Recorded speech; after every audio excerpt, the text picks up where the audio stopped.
Hello student, welcome back to my channel. আজকে আমি তোমাদের জন্য আবার একটা ভিডিও নিয়ে এসেছি। আজকে আমি এই ভিডিওতে তোমাদের অষ্টম শ্রেণীর অদ্ভুত অতিথেয়তা থেকে যে বড় প্রশ্নগুলি আছে সেই প্রশ্নগুলি আজকে এই ভিডিওর মাধ্যমে তোমাদের দিয়ে দেবো। এই প্রশ্নগুলি তোমরা কিন্তু ভালো করে দেখে নেবে এবং এই প্রশ্নগুলি উত্তরও কিন্তু আমি তোমাদের দিয়ে দিয়েছি। তো প্রথমত আমি এর আগের ভিডিওতে তোমাদের যে 2 নম্বর ও 3 নম্বর দাগের প্রশ্ন আছে সেই প্রশ্নগুলি আমি তোমাদের দিয়েছি এবং এই ভিডিওতে আমি তোমাদের 4 নম্বর ও 5 নম্বর দাগের যে প্রশ্নগুলি আছে সেই প্রশ্নগুলি খুবই ইম্পর্টেন্ট এবং ইম্পর্টেন্ট প্রশ্নগুলি তোমাদের আমি দিয়ে দিলাম। এই প্রশ্নগুলি তোমরা সবাই ভালো করে দেখে নাও এবং খাতায় তোমরা নোট করে নাও। তো আমার চ্যানেলটি এখনও পর্যন্ত যারা সাবস্ক্রাইব করোনি তারা সাবস্ক্রাইব করে নাও, তাতে তোমরা আমার সপ্তম শ্রেণী, অষ্টম শ্রেণী প্রভৃতি বিষয়ের নোটস ও সাজেশন কিন্তু তোমরা আমার এই চ্যানেল থেকে পেয়ে যাবে। তো দেখা যাক আমাদের যে 4 নম্বর দাগের প্রশ্নগুলি আছে সেই প্রশ্নগুলি আছে প্রসঙ্গ উল্লেখ করে তাৎপর্য বিশ্লেষণ করো। প্রথম প্রশ্ন হচ্ছে আমাদের 4-1, যাহাতে আপনি সত্তর প্রস্তার করিতে পারেন তদবিষয়ে যথোপযুক্ত আনুকূল্য করিব। উত্তর আমাদের হয়ে যাবে, প্রথমত আমাদের এখানে প্রসঙ্গ আছে, প্রসঙ্গটা আমাদের লিখতে হবে। তাহলে আতিথেয়তা রক্ষা ও পিতৃহন্তার প্রতিশোধ গ্রহণ, এই দুটি বিপরীতমুখী টানাপোড়েনের দ্বিধান্বিত আরব সেনাপতি অতিথির প্রাণ রক্ষার প্রসঙ্গে কথাটি বলেছেন। এরপর কিন্তু আমাদের লিখতে হবে তাৎপর্য। তাহলে তাৎপর্য আছে, আরব জাতির আতিথেয়তাবোধ পৃথিবীর অন্য সব জাতির থেকে শ্রেষ্ঠ। পরম বন্ধু ভেবে নিজেদের ও পূর্বপুরুষের কীর্তিগাথা বর্ণনার সময় আরব সেনাপতি অতিথি মূর সেনাপতির কথা থেকে বুঝতে পারেন যে এই ব্যক্তি তার পিতার হত্যাকারী, কিন্তু সৌজন্যের কারণে সেই মুহূর্তে তিনি প্রতিশোধ নিতে পারেন না। তাকে অতিথির প্রাণ বাঁচাতে হবে, আবার পিতার মৃত্যুর প্রতিশোধও নিতে হবে। এই দুইয়ের টানপাড়নে তিনি দুটি দিকে বজায় রাখতে গিয়ে কথাটি বলেছেন। 2 নম্বর প্রশ্ন কিন্তু আমাদের আছে, এই বিপক্ষ শিবিরের মধ্যে আমা অপেক্ষা আপনার ঘোরতর বিপক্ষ আর নাই। উত্তর কিন্তু আমাদের প্রথমত লিখতে হবে প্রসঙ্গ। বক্তা আরব সেনাপতির পিতৃহন্তা মূর সেনাপতি যাতে তার সংহারী রূপ থেকে রক্ষা পেতে পারে তাকে তা জানানোর প্রসঙ্গে আরব সেনাপতি কথাটি বলেছেন। তাৎপর্য, আরব সেনাপতি মূর সেনাপতির কথাসূত্রে জানতে পারেন যে ইনি তার পিতার হত্যাকারী, অথচ তিনি অতিথি, এই মুহূর্তে তাকে হত্যা করা অসম্ভব। আবার পিতা হত্যাকারীকে সমুচিত শাস্তি না দিলে তিনি নিজের কাছে ভীরু প্রতিপন্ন হবেন। এই দুই টানাপোড়েনের আরব সেনাপতির ও মূর সেনাপতির কাছে ঈপ্সিত সত্যি প্রকাশ করে নিজের স্বরূপ উদ্ঘাটন করে আলোচ্য কথাটি বলেছেন। এর দ্বারা তার দুটি দিকে রক্ষা পেল বলে মনে হয়। 3 নম্বর প্রশ্ন আছে আমাদের জাতীয় ধর্ম এই প্রাণান্ত ও সর্বশান্ত হইলেও অতিথির অনিষ্ট চিন্তা করি না। উত্তর, প্রথমত আমাদের তাৎপর্য লিখতে হবে। তাৎপর্য হচ্ছে, মূর সেনাপতির প্রসঙ্গে কথোপকথনকালে আরব সেনাপতি যখন জানতে পারেন ইনি তার পিতার হত্যাকারী, তখন তিনি শুধুমাত্র আতিথেয়তার কারণে তাকে হত্যা না করে তাকে অতিথি রূপে সেবা করেন। এরপর লিখতে হবে প্রসঙ্গ, আরব জাতির অতিথি পরায়ণ মনোভাবের সম্যক পরিচয় দেওয়ার প্রসঙ্গে কথাটি বলা হয়েছে। আতিথেয়তার বিষয়ে পৃথিবীর কোনো জাতি আরব জাতির মতো নয়, কাহিনী তো তার সত্যতা প্রমাণিত হয়েছে। আরব সেনাপতি মূর সেনাপতির স্বরূপ জেনেও তিনি তার অতিথি হওয়ার কারণে তাকে সঙ্গে সঙ্গে হত্যা করতে পারেননি, উপরন্তু তাকে পালানোর পূর্ণ সুযোগ দিয়ে তবে তার পিছু নিয়েছেন। এরপর চলে আসে আমরা 5-এর প্রশ্নগুলি। 5-এর প্রশ্নগুলি কী আছে, নিচের প্রশ্নগুলির উত্তর নিজের ভাষায় লেখো। 5-এর 1 নম্বর প্রশ্ন হচ্ছে, গল্পে কার আতিথেয়তার কথা রয়েছে, তিনি কিভাবে আতিথেয়তা করেন, তার সেই আতিথেয়তাকে অদ্ভুত ব্যাখ্যা দেওয়া হয়েছে কেন। উত্তর, অদ্ভুত আতিথেয়তা গল্পে আরব সেনাপতির আতিথেয়তার কথা বলা হয়েছে এবং আতিথেয়তার বিষয়ে আরব সেনাপতির এক অদ্ভুত দৃষ্টান্ত রেখেছেন। স্বভাবগুণে তিনি প্রথম শরণাগতকে আশ্রয় দেন, তার সার্বিক পরিচর্যা করেন, তার জন্য যথোপযুক্ত খাদ্য পানীয়ের ব্যবস্থা করেন। তারপর কালে যখন জানতে পারে এই ব্যক্তি তার পিতাকে হত্যা করেছেন, তখন সেই মুহূর্তে তার প্রতি কোনো বিরূপতা দেখাননি, এমনকি তার ঘোড়ার অক্ষমতা দেখে তার জন্য একটি সবল সতেজ ঘরের ব্যবস্থা করেন, তার সঙ্গে পরম বন্ধুত্বের আচরণ করেন, শেষ পর্যন্ত সম্যক বিষয় জানিয়ে তাকে চলে যাওয়ার সুযোগ দেন। এভাবে পিতার হত্যাকারীর প্রতি পূর্ণ সৌজন্য দেখিয়ে আরব সেনাপতির আতিথেয়তা প্রদর্শন করেন। এই আতিথেয়তা সত্যিই অদ্ভুত, কারণ আরব সেনাপতি তার পিতার হত্যাকারীকে হত্যা করতে চান, আবার এই মানুষটি তার শরণাগত অতিথি।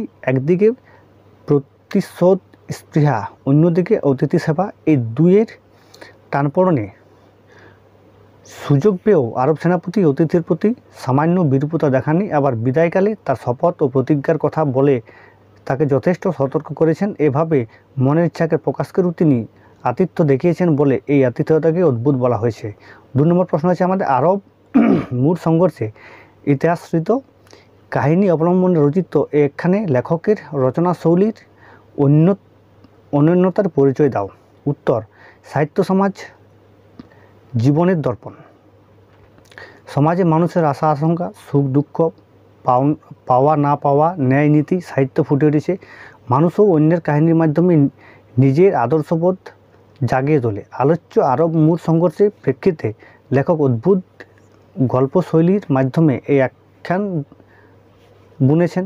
প্রাথমিকভাবে আরব সেনাপতির আতিথেয়তা সবাইকে মুগ্ধ করে, তারপর তার আচরণ আমাদেরকে আরও বেশি বিমোহিত করে তোলে। একজন যোদ্ধা পিতৃহত্যার যন্ত্রণা সহ্য করেও হত্যাকারীকে নিজের শিবিরে আশ্রয় দিয়েছেন, অথচ তাকে হত্যা করার তার উদ্দেশ্য, কিন্তু কর্তব্যবোধ, নীতি, আদর্শ বিসর্জন দিয়ে তিনি কেবলমাত্র প্রতিশোধ নিতে হত্যা করা পছন্দ করেন না। তাতে তার জাতির ও মানুষের মানবিকতার অপমান হবে, নীতি ও মূল্যবোধ আহত হবে, আর প্রকৃত মানুষ হিসেবে তিনি তা করতে পারবেন না। তাই শত্রুকে প্রাণ বাঁচানোর পূর্ণ সুযোগ দিয়ে সতর্ক করেই তিনি তাকে চলে যেতে বলেন। এছাড়া বিদ্যাসাগরেও ভাষা বৈশিষ্ট্য কাহিনী যথেষ্ট উজ্জ্বল, তাই রচনাশৈলীর বিষয়ে অদ্ভুত আতিথেয়তা গল্পটি উজ্জ্বল ও অনন্য সাধন দৃষ্টান্ত।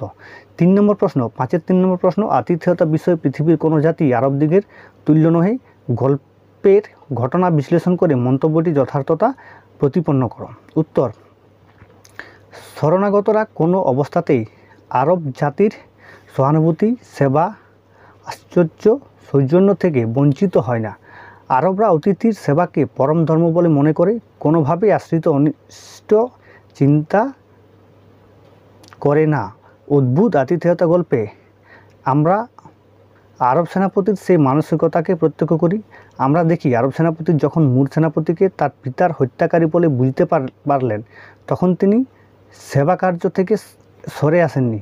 সাময়িক উত্তেজনা এলেও তা তিনি প্রশমন করেছেন। তিনি মুর সেনাপতিকে পুরো বিষয় জানিয়ে বলেন, আমাদের জাতীয় ধর্ম এই প্রাণান্ত ও সর্বশান্ত হলেও অতিথির অনিষ্ট চিন্তা করি না।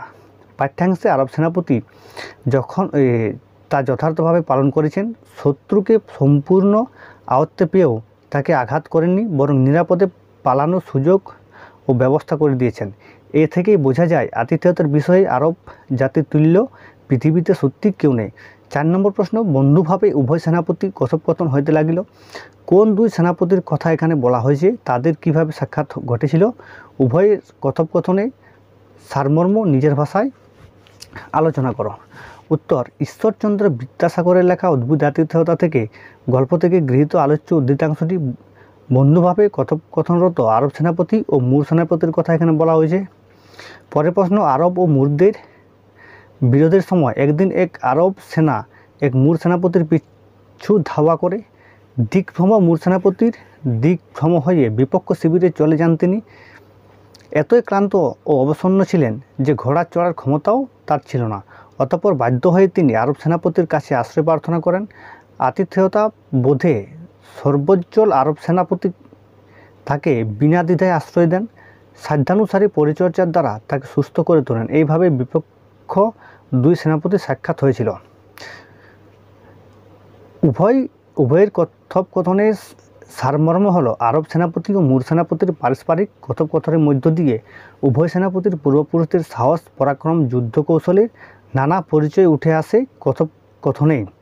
আরব সেনাপতি জানতে পারেন মুর সেনাপতি তার পিতৃহন্তা, কিন্তু তবুও তিনি বুকের যন্ত্রণা বুকে চেপে স্বজাতির ধর্ম অনুযায়ী তার আতিথেয়তার ব্যবস্থা করেন, যার দ্বারা প্রমাণিত হয় আরব সেনাপতি আতিথেয়তাবোধে পৃথিবীর অন্য সব জাতির অপেক্ষা শ্রেষ্ঠ।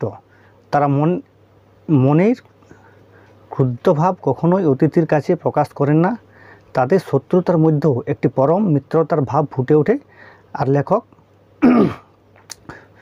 আমাদেরকে সেই ভাবনার উদ্দীপ্ত হতে সচেষ্ট করেন। 5 নম্বর প্রশ্ন, তিনি নির্বিঘ্নে সপক্ষীয় শিবির সন্নিবেশ স্থানে উপস্থিত হইলেন। কার কথা বলা হয়েছে? কিভাবে তিনি সপক্ষের শিবিরে নির্বিঘ্নে পৌঁছলেন? তার জীবনে এই ঘটনার পূর্বাত্রের অভিজ্ঞতার কথা নিজের ভাষায় আলোচনা করো। আরব সেনাপতির হাত থেকে মুক্তি পেতে আগ্রহী মুর সেনাপতির কথা বলা হয়েছে। সূর্যোদয়ের আগে আরব সেনাপতি মুর সেনাপতির কাছে এলেন। তাকে তেজস্বী বলবান একটি সজ্জিত অশ্ব দিয়ে বললেন তিনি যেন তাড়াতাড়ি চলে যান। সূর্য উঠলেই তিনি পিতৃহন্তার প্রাণ বধ করার উদ্দেশ্যে বেরিয়ে পড়বেন, তার আগে নয়। তাই তিনি যদি এখন বেরিয়ে পড়েন তবেই মঙ্গল, নতুবা তার হাতে পিতৃহন্তার মৃত্যু অনিবার্য।